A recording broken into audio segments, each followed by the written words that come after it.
Why am I holding a massive piece of bread? I'm in Aurora, Illinois, where this family-owned business, Katic Breads, is making bread like, whew, a delicious fine wine. Let's go check it out. I'm here in Aurora, Illinois with Dusan Katic. Did I say that right? Like, I nailed it. Katic Breads, or Katic Breads, if you will. Thanks for being here. What is Katic Breads?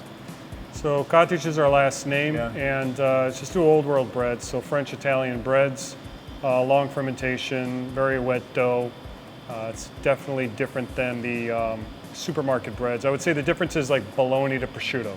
Okay. Yeah. So prosciutto's just a little more, sophisticated, old world, complex than, let's say, bologna. Yeah. Okay. And this is truly a family business. As we came in here, your daughters are working on some croissants and just going around, and this building has a lot of family history, right? Yeah.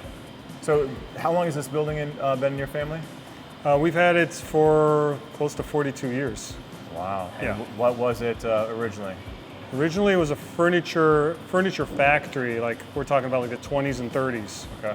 Then it became a Rainbow Bread, which is a bread production place until about the 60s.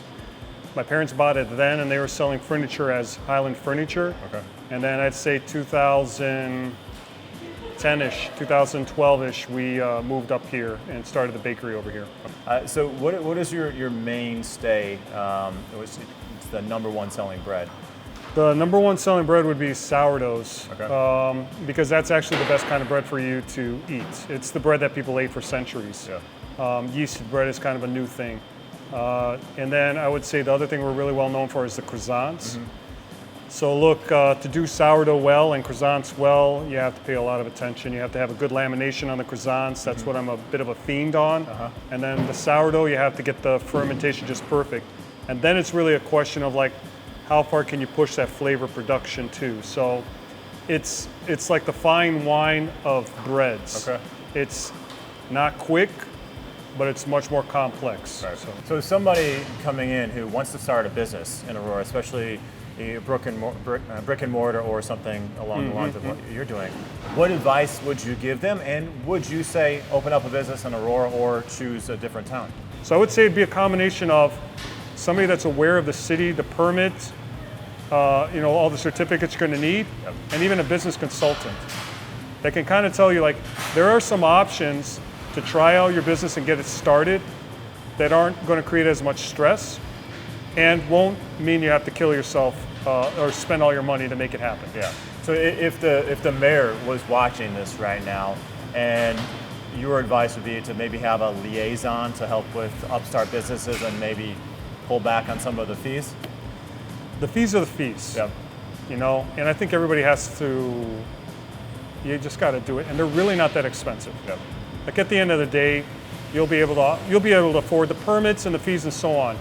Gosh, you have to think outside the box. Yep. I think a lot of these people that are developing cities, like one place I really love is Wynwood in Miami. Wynwood in Miami just started with graffiti artists and artists living in this abandoned warehouse district, just doing their art on the wall. Yep. It wasn't any part of a franchise or any business. There was no plan to the whole thing, but the thing was so cool and hip and organic that people started to flock. And the people started to come for this very natural thing that was growing out there, that they started installing businesses there.